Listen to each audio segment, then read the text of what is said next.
Bonjour et bienvenue, c'est l'équipe rugby, le podcast qui parle rugby avec la rédaction de l'équipe. Bonjour la rédaction de l'équipe. Bonjour. Bonjour. Et la saison ovale qui tire tranquillement sa révérence. Alors une révérence, c'est pas complètement ce qu'on a envie de faire devant le 15 de France après sa prestation de samedi. On rappelle, premier des 3 test matchs contre les All Blacks et défaite 52-11 à Auckland. Voilà. Alors l'équipe a 3 envoyés spéciaux là-bas en Nouvelle-Zélande qui suivent au plus près les exploits des Bleus. On va donc s'appuyer sur ce qu'ils ont vu de leurs yeux vus là-bas pour cette émission. On commencera par leur demander des nouvelles de cette équipe de France, puis on se demandera ce qu'il faut faire pour ne pas prendre la même fessée lors du prochain test samedi à Wellington. Et on terminera en se demandant si des tournées avec plein de fessées dedans, ça sert quand même à quelque chose. On parlera de tout ça avec les journalistes de la rubrique rugby de l'équipe. Alexandre Bardot à Boulogne-Billancourt. Bonjour Alex. Bonjour. Clément Dossin à Boulogne-Billancourt aussi. Bonjour Clem. Bonjour Cricri. Et avec notre envoyé spécial en Nouvelle-Zélande, Renaud Bourrel à Auckland. Bonjour Renaud. Bonjour. Tout va bien là-bas au pays du long nuage blanc? Ça va, sauf que à moi il faut me dire bonsoir, voire bonne nuit. Et oui, c'est ça. Donc bonsoir Renaud. Merci Christelle.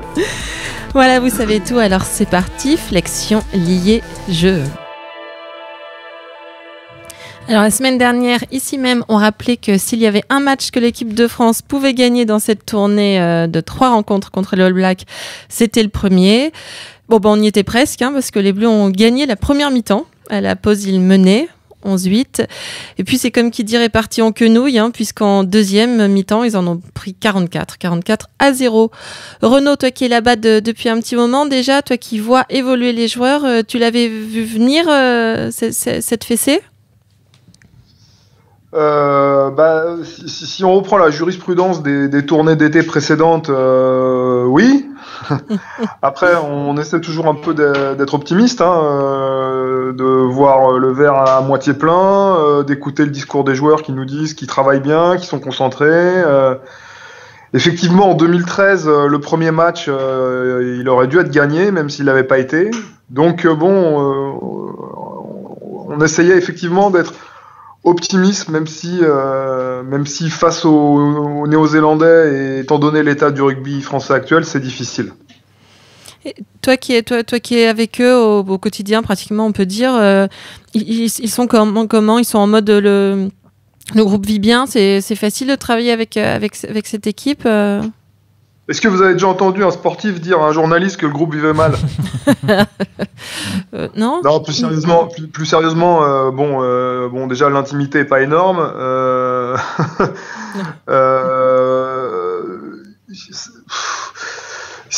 Ils ont depuis samedi, ils ont pas le moral, quoi. Ils étaient convaincus de pouvoir faire un truc. Là, ils essaient de se convaincre que la première mi-temps, ils peuvent éventuellement la faire durer sur 2 mi-temps. Mais on a ce sentiment quand même que l'ampleur de la défaite et surtout l'écart monstrueux entre les joueurs français et les joueurs néo-zélandais sur à peu près tous les paramètres, c'est-à-dire physique, technique et stratégique, parce que les Néo-Zélandais sont très bien adaptés à ce que les Français leur proposaient, alors que l'inverse n'a pas été vrai, fait que effectivement on sent pas une immense allégresse, quoi. Et surtout on les sent vraiment marqués. Mais ils essaient quand tu parles avec eux, ils essaient de se raccrocher à cette première mi-temps coûte que coûte, en essayant d'ignorer la deuxième, ou ils prennent... En réalité, ce qui est assez incroyable, c'est que l'encadrement tricolore a changé, personne n'est passé à côté de cette information, mais qu'on continue sur des éléments un peu différents, des secteurs un peu différents, à nous dire que ce sont des détails à régler.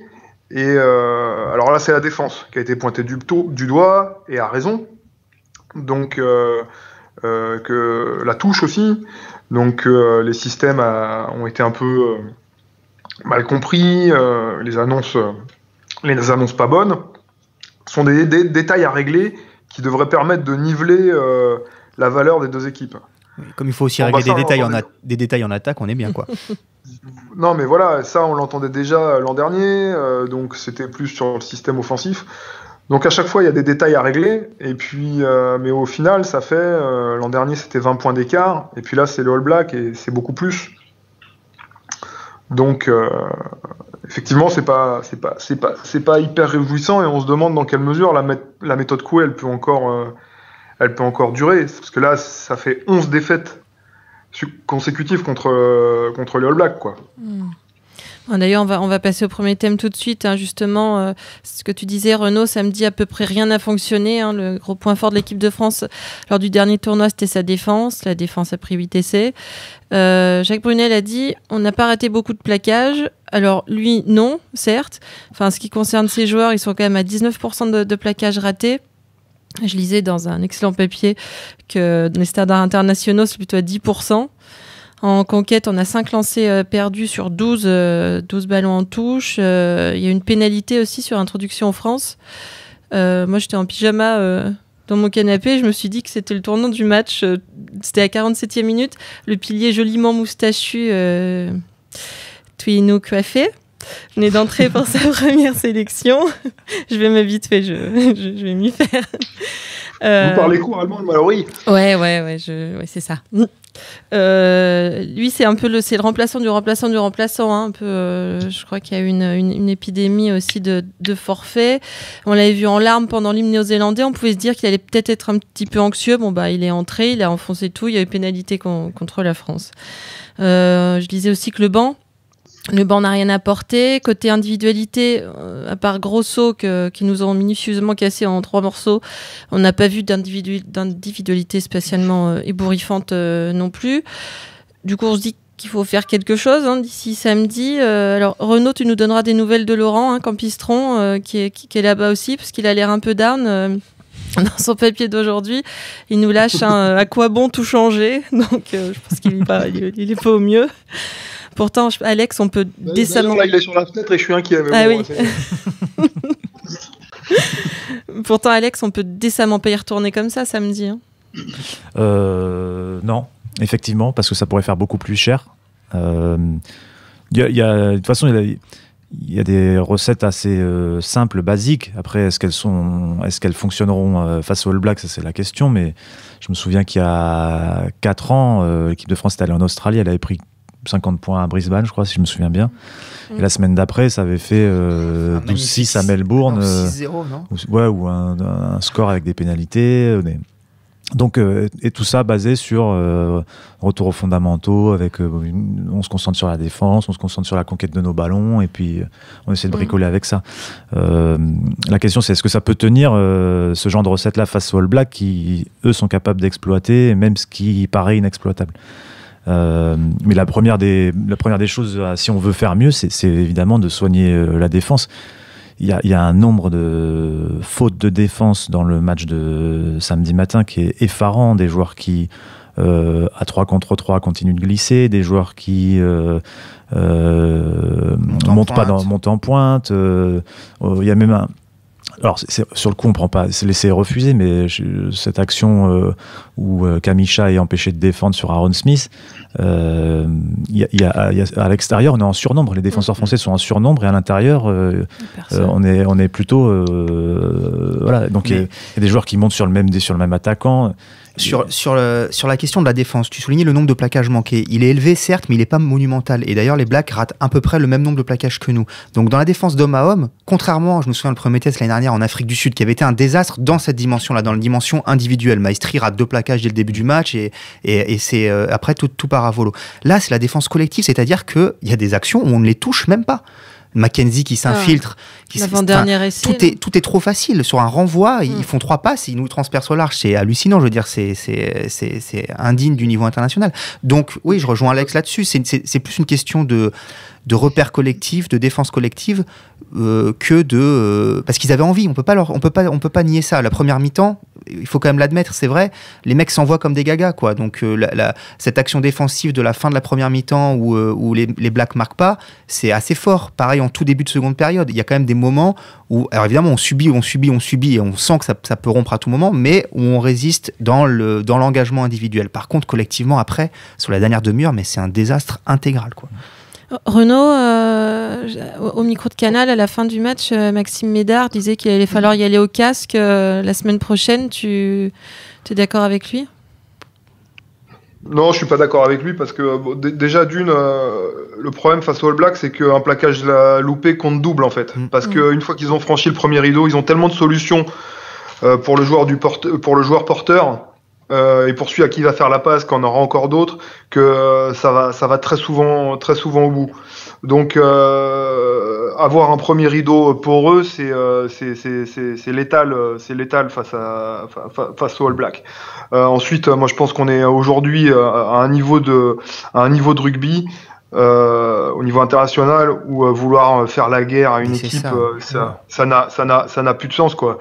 C'est-à-dire que face aux All Blacks, il n'y a qu'une solution, c'est faire un minimum de fautes, que ce soit en défense ou dans la discipline pure, et surtout savoir exploiter ses propres ballons.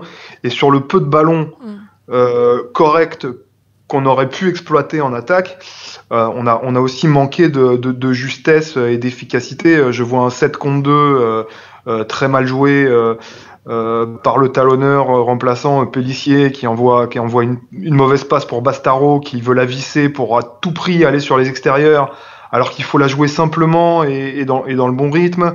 Je vois Kamisha qui a un 4 contre 2 et qui joue un petit coup de pied, alors il tape à suivre, ça revient dans les mains de Priso. Mais même Priso, il se retrouve dans l'avancée. Finalement, dans le malheur du mauvais coup de pied, il y a un geste d'avancée et il se perd un peu les chèvres et on repasse par le sol et c'est terminé. Donc il y a tout ça, mais je peux me tromper, hein, mais je crois plus du tout aux recettes du passé pour faire échapper les Blacks, surtout qu'en plus, quand on veut faire la guerre, faut les attraper, quoi. Et vous avez vu comme ils courent vite.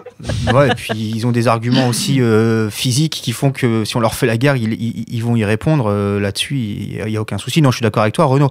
Mettre le casque, ça veut strictement rien dire. C'est ce qu'on disait. Il faut d'abord être intelligent collectivement, quoi. Si on veut défendre face à eux, il faut savoir ce qu'on fait. Il faut éviter.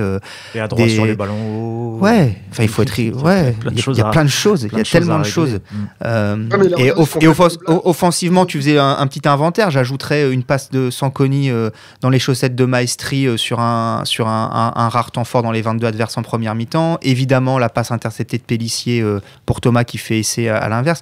Donc, les quelques rares ballons, effectivement, je rappelle qu'on a marqué un seul essai sur une interception, même si à l'origine, c'est quand même une belle relance de Teddy Thomas et qu'il y a des choses intéressantes sur cette action-là. Mais enfin, ouais, tellement de choses à revoir dans tous les secteurs que c'est... Renaud, tu voulais dire quelque chose ? Non, je suis admiratif. Après, il faut dire que... il y a quand même... C'était une équipe de France à nouveau expérimentale. Il faut aussi le dire. Comme tous les 6 mois. Comme tous les 6 mois, mais il y avait 4 titulaires du tournoi, du dernier match du tournoi. Pendant le tournoi, on avait trouvé plutôt une bonne défense, que ce soit contre l'Angleterre, même sur les premiers tests, sur le premier match contre l'Irlande. Au Pays de Galles, c'était un match plutôt intéressant sur tous les aspects, mais en défense notamment. Et là, peut-être que le manque de repères collectifs défensifs correspond aussi au fait que c'était une équipe à nouveau expérimentale.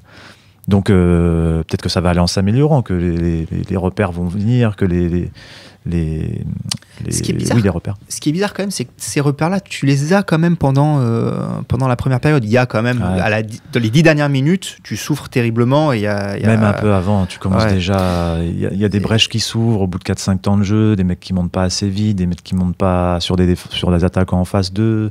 Il y a quand même des petites choses, des petits signaux comme ça qui font penser... Il y a des signaux inquiétants, mais encore une fois, les 30 dernières minutes, et le carton jaune de Gabriel n'est qu'un catalyseur de ça, parce que carton jaune ou pas carton jaune, peut-être qu'on n'en prend pas 3 en 10 minutes, certes, mais bon, ça ne change pas l'issue du match. Et puis les Blacks, encore une fois, ils se sont adaptés très très vite. À partir de la 30e, ils ont commencé à mettre des petits jeux dans le dos.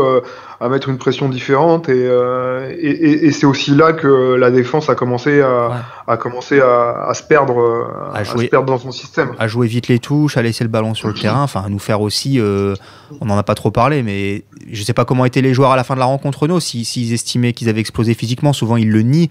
Mais ils ont quand même pris aussi un moment sur le rythme, quoi. J'ai pas vu de mec cramé, mais sur la vitesse, mais... Oui, mais bon, c'est. Tu les as trouvés marqués physiquement, toi, Renaud, à la fin? À part Rémi Grosso. En fait, ils n'étaient pas marqués physiquement, ils étaient dépassés en termes de vitesse pure, quoi. Et c'est vrai que là, à ce niveau-là, côté français, il y a que Teddy Thomas qui matchait. Mais la preuve, c'est que les 2 fois où Teddy Thomas il a franchi, il a pas trouvé de solution sans passer par le sol, quoi. Il va trop vite pour les autres. Après, pour revenir alors que quand Crotty déborde sur une aile, c'est son talonneur qui vient en soutien. Voilà, Mackenzie, on a vu le numéro qu'il a fait quand il est rentré. Sur l'avant-dernier essai, c'est assez hallucinant. Mackenzie prend Bastaro de vitesse, après de Lomapé qui va défoncer Médard. Il est horrible cet avant-dernier essai. Là, on se dit quel gouffre quand on voit cette action-là, quel gouffre il y a. Après, on parlait du match de l'avenir de samedi, qu'est-ce qu'il faut régler? La défense, évidemment, mais déjà, si on pouvait avoir plus de ballons, ça serait aussi une bonne manière de commencer par de ne pas avoir à défendre. Là, on a perdu quand même énormément de ballons en touche. D'ailleurs, sur une faute qui a été assez bizarre, là, cette prise du couloir. Visiblement, il avait fait une fixation là-dessus. Ouais, il le siffle 2 fois. Je crois que Jacques Brunel, on en a lu sur ses lèvres pendant la retransmission qu'il ne comprenait pas lui-même et qu'il n'était pas content. Mais déjà, si on arrive à avoir des ballons en touche, ça veut dire que c'est des ballons qu'on ne rendra pas. Je crois qu'on prend 2 essais sur des ballons perdus en touche, si je ne me trompe pas. Donc, assurer ces conquêtes-là, assurer un peu plus de possession, ça serait déjà se permettre de souffler et de ne pas se retrouver sans cesse en danger et sous pression. Puis après, et l'autre aspect de la conquête qui va être essentiel à régler, c'est la conquête aérienne sous les ballons hauts. Ça a été catastrophique. Beaucoup de ballons, il y a eu des en avant, il y a eu des duels perdus. Et c'est avec leur précision et fait que on ne peut pas se permettre ça. Certains renvois n'a même pas été bataillé. Ouais. C'est ça qui était étonnant. Oui, il y a une fois, on voit les Blacks qui essaient de lever le réceptionneur et en fait, il n'y a pas de Français. Ils attendent. Pas la peine.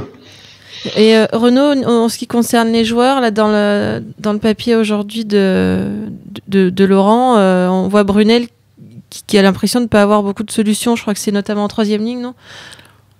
Il faudrait changer quoi au niveau des joueurs pour toi, Renaud? C'est déjà Grosso.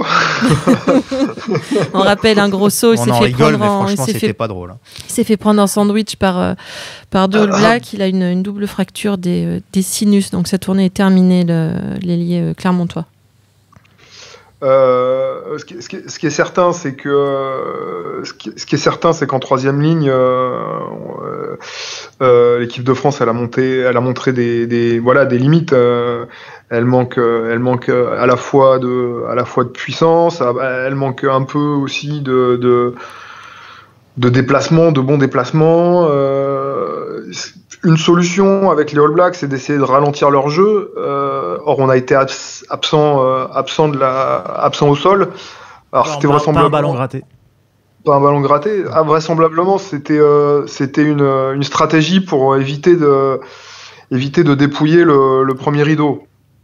Heureusement. Bon, ça a été voilà. Mais bon, c'est aussi du fait qu'il manque tous les gratteurs performants de l'équipe de France, quoi. Il manque Guillaume Guirado, il manque Jason Poirot, Varamina, Loret. Vu qu'on avait décidé de pas intervenir dans les rucks, on perd une plus-value de Mathieu Bastaro quand même. Qui, s'il arrive en second plaqueur, c'est quelqu'un qui peut quand même coffrer le ballon, récupérer des pénalités et puis ralentir de jeu surtout parce qu'on s'épuise à défendre contre ces gars-là et que une fois que le rythme est lancé, Bon, on a vu ce qui est passé.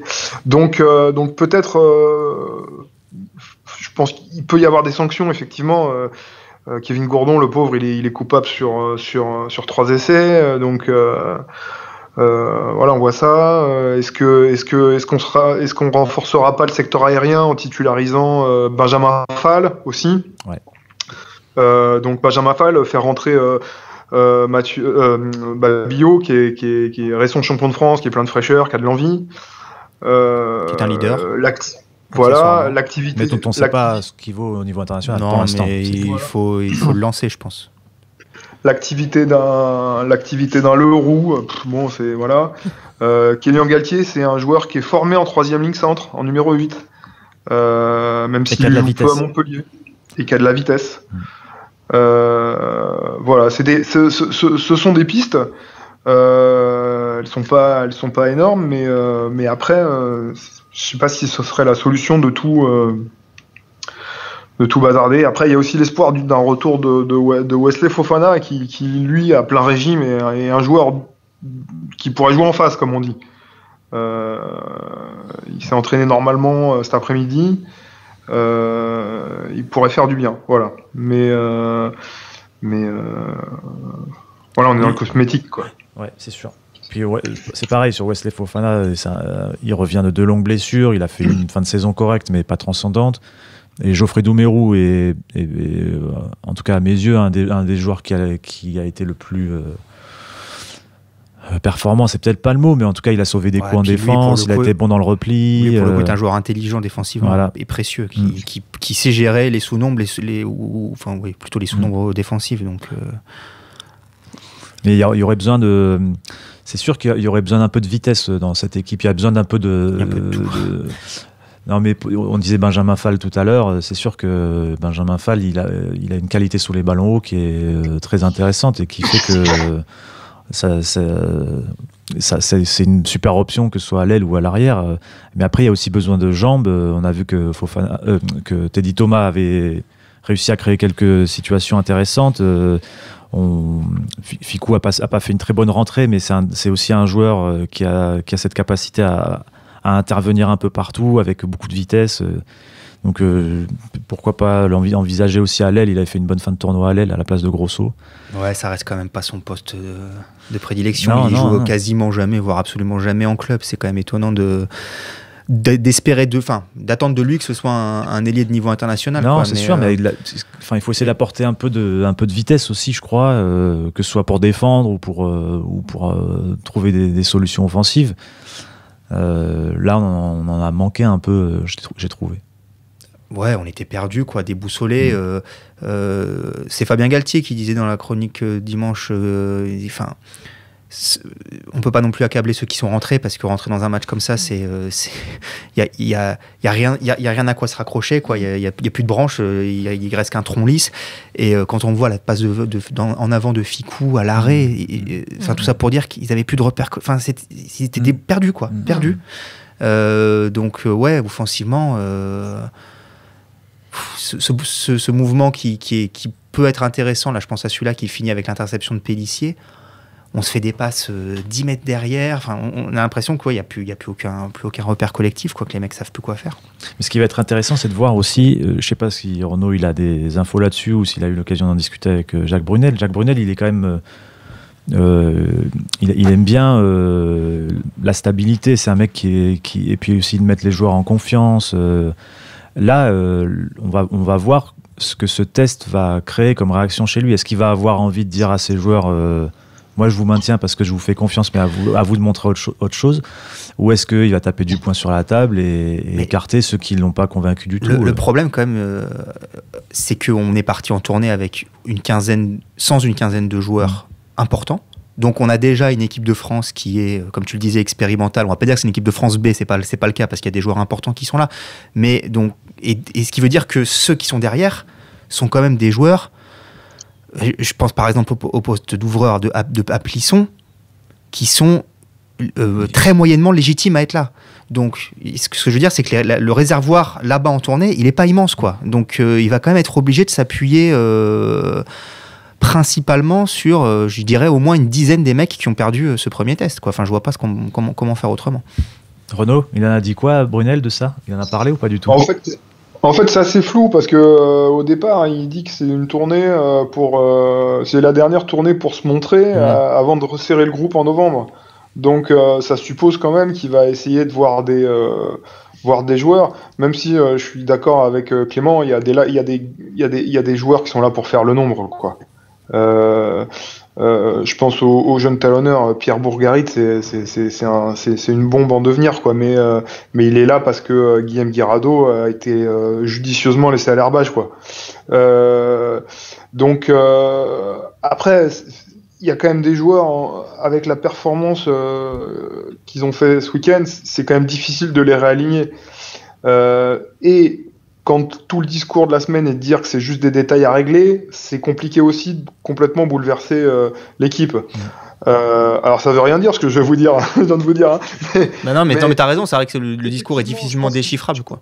Je pense qu'il y a 2-3 joueurs, ils vont prendre la température de savoir dans quel état physique et psychologique ils sont, et se dire bon, hop, au repos, et on lance un Babillot qui est frais et enthousiaste, on met un Fall pour l'arrière et puis on voit si on décale Médard sur une aile, enfin voilà, mais je vois pas. Je pense qu'il vaut mieux faire rentrer Fall à l'aile et garder Médard. Et cet après-midi, il y a eu le premier entraînement, c'est l'équipe qui a joué à l'Eden Park face aux Chasubles, quoi. Voilà. Mais bon, c'est qu'un premier entraînement. Et qui a gagné? Les Chasubles ou Et tiens, Renaud, petite question très anecdotique, ils se sont échauffés en noir? Non, c'est leur tenue qui est comme ça. Non, c'est un joli bleu nu. Parce que la photo dans le journal de ce matin donne vraiment l'impression qu'ils étaient en noir. Et je me suis dit, this is provocation. This is not provocation, this is la mode. D'accord. 10 ans d'avance. Je voudrais juste il nous reste pas beaucoup de temps. Un petit dernier thème. La France gagne pas ses tournées estivales. Sur les 10 dernières années, ça fait 8 tournées. Elle a disputé 19 matchs en Afrique du Sud, Nouvelle-Zélande, Australie et Argentine. Elle en a remporté 3. 2 contre l'Argentine et 1 contre les All Blacks. Donc 3 victoires en 19 matchs de tournée d'été. Renaud, toi qui en as fait quelques-unes... Toi qui déprimes tous les mois de juin. Est-ce que envoyer son équipe se faire battre à l'autre bout du monde tous les étés, est-ce que ça change quelque chose? Est-ce que ça a une utilité? Tu y vois, toi, quelque chose à en retirer quelque chose? En fait, j'ai l'impression sur les dernières saisons que les départs en tournée d'été, c'est des longues complaintes du rugby français qui est fatigué, qui a la saison de top 14 qui est trop long, et en fait on n'arrive pas à positiver ce voyage qui existe depuis pas la nuit des temps mais presque en rugby, et puis surtout avec le retour au format de tournée où on fait 3 matchs de suite chez un gros et on va pas mettre une raclée à une nation du tiers 2 pour se réconforter.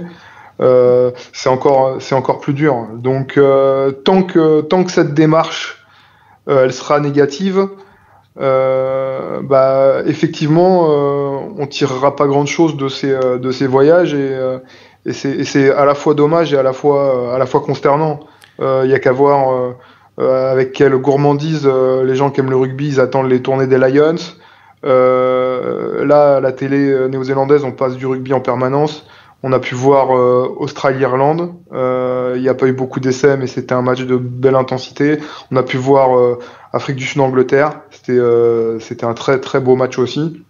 Donc je pense qu'à un moment il faut aussi faire un travail sur soi, quoi. Et c'est une complainte très franco-française, tu viens de le dire. Exactement. Les Gallois, ils sont allés gagner en Argentine, je crois qu'ils ne se sont pas plaints d'être partis en retournant en Argentine. Les Anglais ont perdu, mais ont fait un match, je ne l'ai pas vu, mais qui a eu l'air d'être assez spectaculaire en Afrique du Sud. Donc, et pourquoi c'est une complainte très franco-française? Parce qu'on a un championnat qui est long, fatigant, même si je trouve que cet argument, j'espère qu'ils ne vont pas nous servir l'argument de la fatigue, là, parce qu'ils ont emmené des types par défaut peut-être, mais qui ont pas joué depuis 5 semaines. Alors c'est un autre problème, mais qui l'Angleterre, ils jouent beaucoup aussi, hein. Pour beaucoup aussi qui ont été blessés dans la saison, ou eu des plages de repos. Enfin bon, bref, donc c'est pas une équipe à bout de souffle comme on l'avait senti plus, je trouve, l'année dernière en Afrique du Sud. Mais voilà, et le simple fait, c'est quelque chose qu'on ne voyait pas par le passé quand même, que là, de nombreux joueurs aient renoncer, c'est pas le bon terme, mais déclarer forfait, on va dire, parce que il faut se faire opérer. Voilà, c'est vrai, il y a des petits pépins physiques ou par convenance, quoi. Ils auraient pu le faire après, mais ça montre que oui, déjà dans l'esprit de beaucoup de joueurs, ces tournées sont secondaires, quoi, parce qu'ils savent que ça va être compliqué. On avait été frappé en Afrique du Sud l'année dernière après le premier test. Où bon, il y avait vraiment eu une démission assez terrible des joueurs français, ils l'avaient reconnu eux-mêmes. Ils étaient nombreux à dire, mais de toute façon, ces tournées-là, on peut pas rivaliser, on est fatigué, on est en fin de saison. Ils ont moins servi ce discours-là, je pense, non, samedi soir. Non, ils l'ont pas servi, ils ont pas non plus servi le discours de la fatigue, mais c'est que. En fait, c'est aussi l'adversaire qui fait qu'on n'ose pas servir ce discours-là, quoi. Il est tellement plus fort que même que l'argument de la fatigue ferait un peu mauvaise foi aussi, quoi. Quelque part, ces tournées de juin, elles reflètent aussi le vrai niveau de l'équipe de France, en fait. Je veux dire, on a pris 50 pour là contre les Néo-Zélandais. Oui, il y a 3 ans, en quart de finale de la Coupe du Monde, on en prenait 60. Donc, elles font mal, ces tournées, parce qu'en fait... Et quand ils viennent, eux, en fin de saison en Europe, ils nous en mettent 38. Ils nous en mettent quand même 38, ouais. Elles font mal, ces tournées, parce qu'elles nous mettent face à nos problèmes, face à notre merde, quoi. Donc, je comprends, oui, effectivement. Il y a des débats sur est-ce qu'il faut maintenir cette tournée de juin, mais... En fait, oui, de toute façon, le système repose là-dessus. Mais c'est au rugby français de s'adapter pour qu'il ait une équipe de France performante. Alors, c'est une question certes, peut-être de système, de top 14, etc. Mais au-delà de ça, c'est tout le problème du rugby français. C'est aussi le problème de la qualité des joueurs, de la formation, du temps qu'on leur laisse pour se développer. Et quand on va en tournée en juin, tout ressort, quoi. Plus qu'en novembre et plus que pendant le tournoi, évidemment. Et puis ce débat d'annuler les tournées de juin, il est beaucoup alimenté par des gens qui connaissent pas qui voient tout par le prisme, voilà, le système, et qui voient tout par le prisme du match amical en football, mais sauf que c'est ces tournées-là qui font aussi vivre les fédérations du Sud. Et puis exactement, et puis qui permettent aux équipes nationales de répéter, de s'entraîner avant les grandes compétitions aussi. Donc vu qu'il n'y a pas de phase de qualification pour les top nations, donc si on peut dire qu'on est encore une top nation. On a bien vu les All Blacks se préparer pour leur prochain vrai match. Mais Christelle, tu crois pas si bien dire, mais toute la semaine ils ont dit qu'ils profitaient de la tournée de l'équipe de France pour tester de nouveaux systèmes et de nouvelles choses, donc on leur sert de laboratoire. C'est agréable. Voilà. Mais sinon, on peut parler du rugby à 7. Hein. Non plus, on peut pas non plus. Ou alors seulement des filles. Voilà, on a fait le tour. C'était l'équipe rugby, le podcast, une émission de la rédaction de l'équipe. Aujourd'hui, j'étais avec Alexandre Bardot et Clément Dossin de Boulogne-Billancourt et Renaud Bourrel d'Auckland. Merci à Jules Cros à la technique. Il me reste à remercier tout le monde pour cette première saison de podcast. Merci à Jérôme pour la confiance. Merci à Joël et Camille pour le soutien chaleureux des tout débuts où je faisais pipi des mains. Merci à David pour la veille bienveillante. Merci à Quentin, Jules, Sébastien pour l'assistance technique et sympathique. Merci à tous les reporters de la rubrique rugby. Maxime, Renaud, Arnaud, Laurent, Fred, Aurélien, Philippe, Jean-Christophe, Olivier, Dominique, Pierre-Michel, Romain et Richard. Bis à Léa et special thanks aux chefs Clément et Alex pour la disponibilité. Et surtout, merci à tous ceux qui nous écoutent chaque semaine. Merci, merci, merci. N'hésitez pas à dire à tout le monde si vous nous aimez et à vous taire si vous ne nous aimez pas. Si on vous manque, vous pouvez retrouver les 37 autres épisodes précédents sur l'équipe.fr, Apple Podcast et SoundCloud. N'hésitez pas à réagir, à laisser des commentaires, à mettre des étoiles. Je vous souhaite à tous un bel été, je vous embrasse et je vous dis à bientôt.